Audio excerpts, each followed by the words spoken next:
بسم اللہ الرحمن الرحیم۔ السلام علیکم ناظرین، غلام در کھوکر امید کرتا ہوں کہ خیریت سے ہوں گے۔ ناظرین،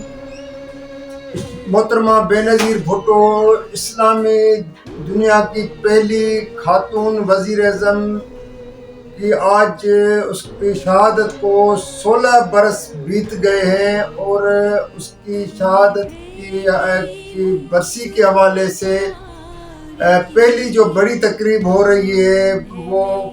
لاڑکانہ گڑھی خدا بخش میں، وہاں پہ پیپلز پارٹی کی قیادت منانے جا رہی ہے، اور ملک بھر سے جیالے محترمہ بے نظیر بھٹو شہید کو خراج تحسین پیش کرنے کے لیے گزشتہ روز سے ہی جو ہے لاڑکانہ گڑھی خدا بخش پہنچنا شروع ہو گئے، اور وہاں پر اس کی قبر پر فاتح خوانی بھی کی، اس کو خراج تحسین پیش کیا۔ محترمہ بے نظیر بھٹو نے جب یہ 2007 اکتوبر میں جب یہ وطن واپس آئی تھی تو اس نے کیا عہد کر کے آئی تھی کہ اس ملک سے غربت، بے روزگاری، مہنگائی اور سب سے بڑی بات ہے کہ دہشت گردی کا خاتمہ کیا جائے گا۔ اس کے کیا خواب تھے، لیکن 27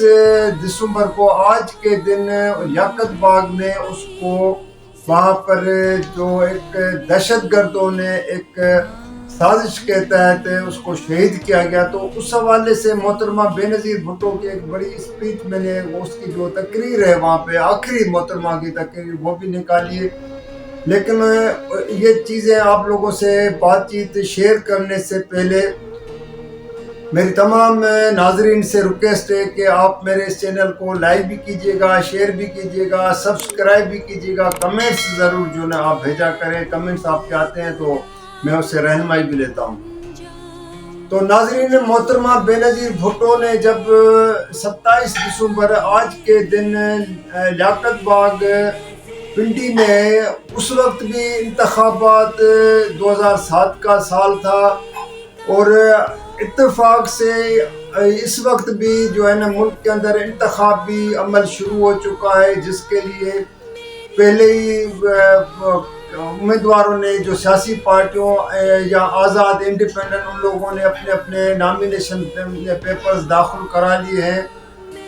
ساتھ میں ان کی اسکروٹنی شروع ہو گئی۔ تو میں بات کر رہا تھا محترمہ بے نظیر بھٹو کی شہادت اور اس کی برسی کے حوالے سے۔ تو محترمہ بے نظیر بھٹو نے اس دن جو اس کی ایک اسپیچ تھی، جو بڑے ایک اجتماع تھا، اور محترمہ بے نظیر بھٹو خود حیران ہو گئی تھی کہ راول پنڈی جیسے شہر میں لیاقت باغ میں، اور لیاقت باغ کا اتنا بڑا ایک حصہ جو اس کو بھرنا، اور ہزاروں کے تعداد میں وہاں پہ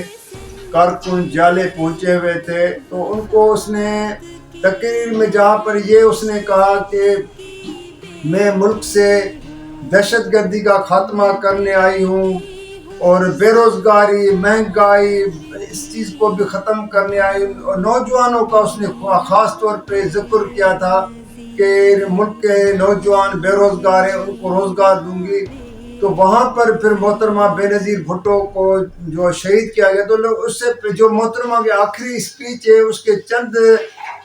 جو میں نے کچھ سلیکٹ کیے ہیں، پہلے آپ محترمہ بے نظیر بھٹو کی تقریر سنیں، پھر میں بات کروں۔ محسوس کر رہی ہوں، یہ راول پنڈی بہادروں اور جانثاروں کا علاقہ ہے۔ میں راول پنڈی کو اپنا دوسرا گھر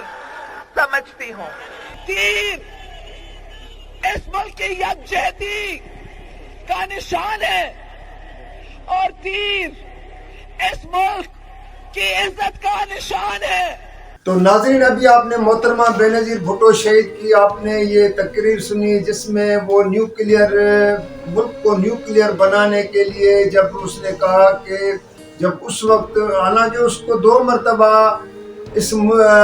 وزیر اعظم کے عہدے سے سازش کر کے اس کو نکالا گیا تھا، لیکن اس کے باوجود اس کا جو اس ملک کے نیوکلیئر کو مضبوط کرنا، اس جو ہے اداروں کو مضبوط کرنا، اور اس کے ساتھ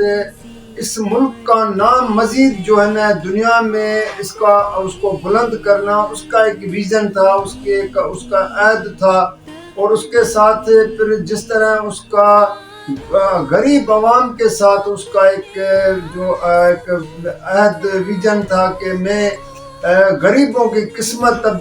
بدل دوں گی، یہ اس کا ایک اس کو چیز کو جو ہے وہ بات کرتی تھی ہمیشہ. لیکن جب اس نے باقی اسپیچ کی تو اس نے ایک کہا کہ ایک یہ بڑی بات ہے، اس نے کہا لاڑکانہ کے بعد اگر میرا کوئی دوسرا گھر ہے تو وہ راول پنڈی. اب راول پنڈی کا اس نے اس لیے ذکر کیا تھا کہ محترمہ بے نظیر بھٹو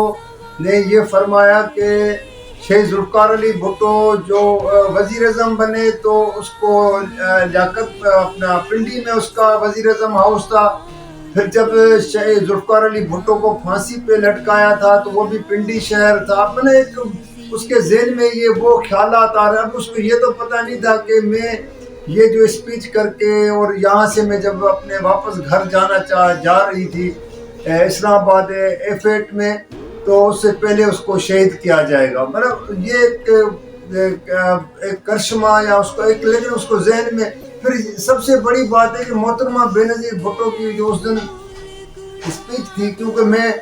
میں نے خود اس وقت عبرت اخبار میں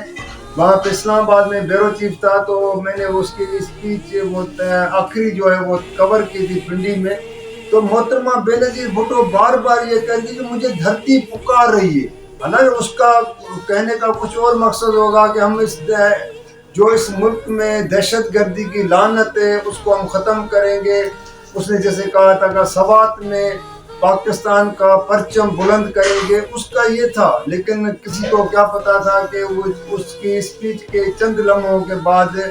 اس کو شہید کیا جائے گا. ساتھ میں محترمہ بے نظیر بھٹو نے بلوچستان شمالی علاقہ جات کا بھی ذکر کیا، بلوچستان کی صورتحال. اور وہی بات آج ہو رہی ہے 16 سال کے بعد بھی آج بھی بلوچستان میں امن نہیں ہے. ایک طرف سیکیورٹی فورسز کے خاص طور پہ فوجی جوانوں کے اوپر اور اس کے ساتھ جو ہے پولیس کے اہلکاروں پر جو حملے ہو رہے ہیں دہشت گردی کا. اس وقت بھی الیکشن کا زمانہ تھا تو حملے ہو رہے تھے اور وہی بات آج پھر وہی دہرائی جائے. لیکن ساتھ میں بلوچستان سے جو لوگ جو لاپتہ ہو جاتے ہیں، گمشد کیے جاتے ہیں، تو ان کے لواحقین بھی آج کل اسلام آباد میں ڈیرے ڈالے. اور محترمہ جب اپنے الیکشن مہم شروع کیا ہوا تھا تو اس وقت بھی یہی پارلیمنٹ ہاؤس تھا، اس کے سامنے جو ہے نا یہی بلوچستان سے مختلف لوگ اور انسانی حقوق کی تنظیمیں وہ جو ہے گمشدہ لوگوں کا جو ہے نا آ کے ان کی آزادی کے لیے دھرنا دیا ہوا تھا. تو ایک یہ سب چیزیں حالات چاہے کتنے بھی تبدیل ہو جاتے ہیں، لیکن بات یہ ہے کہ پھر بھی واقعات ایسے رونما ہوتے جیسے کل کے ابھی 16 سال کے بعد آج وہ پھر بلوچستان کے مسکین وہ لوگ جو ہے وہاں پہ اپنے پیاروں کی تلاش کے لیے وہ دھرنے دے کے بیٹھے ہوئے ہیں. اس طرح باقی بھی بہت چیزیں محترمہ بے نظیر بھٹو نے کی. لیکن میں جو ایک چیز آپ لوگوں کے ساتھ شیئر کر رہا ہوں کہ محترمہ بے نظیر بھٹو جب 1997 میں اپوزیشن میں آئی تھی، 1996 میں جب اس کی حکومت کو ختم کیا گیا تھا تو 97 میں محترمہ بے نظیر بھٹو لندن جانے سے پہلے جب میں نے اس کا انٹرویو کیا تھا زرداری ہاؤس F8 میں تو تقریباً 1.5 گھنٹے کا اس کا میں نے انٹرویو کیا تھا. فرت اللہ بابر جو اس وقت محترمہ بے نظیر بھٹو شہید کے ترجمان تھے وہ بھی ساتھ بیٹھے ہوئے تھے. تو محترمہ بے نظیر بھٹو سے مختلف جب سوالات کیے گئے تھے انٹرویو کے حوالے سے، لیکن جب اس کے خاندان کے حوالے سے اور خاص طور پہ میر مرتضیٰ بھٹو کی شہادت کے حوالے سے بات کی تو محترمہ بے نظیر بھٹو چند لمحوں کے لیے اس کی آنکھوں میں آنسو آ گئے اور اس کو اتنا اس کے واقعے کا اپنے بھائی کی جدائی کا افسوس تھا کہ کوئی سوچ بھی نہیں سکتا. اور اس نے یہ کہا کہ یہ بدقسمتی ہے کہ میں ملک کی وزیر اعظم ہوں اور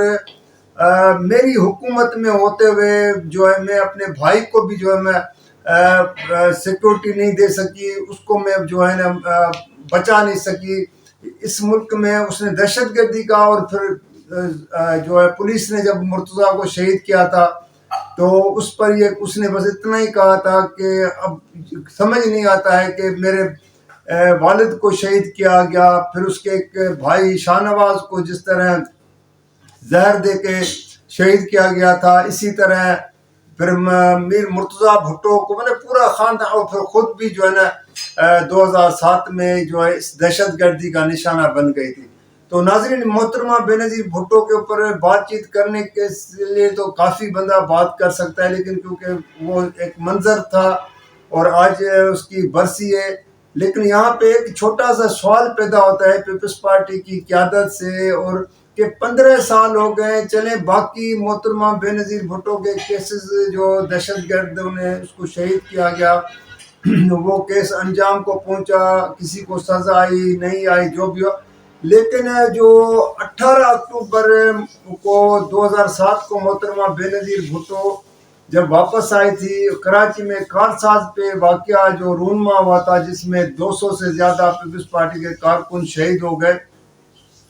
اس کی جانچ 15 سالوں میں پیپلز پارٹی نے اپنی حکومت کے دوران نہ تو اس کی انکوائری کی، کم سے کم یہ طے ہونا چاہیے تھا کہ اس واقعے کے کارساز کے واقعے کے کون سے عناصر تھے، کون سے سازشیں تھی، کون اس میں سہولت کار تھے۔ اگر اس کا بھی پتہ چل جاتا تو ہو سکتا ہے کہ محترمہ بے نظیر بھٹو کے قاتلوں کے قریب پہنچ سکتے تھے، کہ جن لوگوں نے پھر محترمہ کو آ کر 27 دسمبر کو شہید کر دیا تھا، جو سازش کی تھی۔ تو ناظرین، یہی تھا میں آج آپ لوگوں کے ساتھ۔ ویسے تو آج مجھے وہ شامون قریشی کی ایک مرتبہ پھر گرفتاری ہوئی ہے اور اس سے بھی بات کرنی تھی، اور جس طرح اس کو اڈیالہ جیل سے نکلتے ہوئے دوبارہ گرفتار کیا گیا ہے، وہ فوٹیج بھی ہے، سب کچھ آپ لوگوں نے بھی دیکھی ہوگی، سوشل میڈیا باقی میڈیا پہ وہ پڑی ہوئی ہے،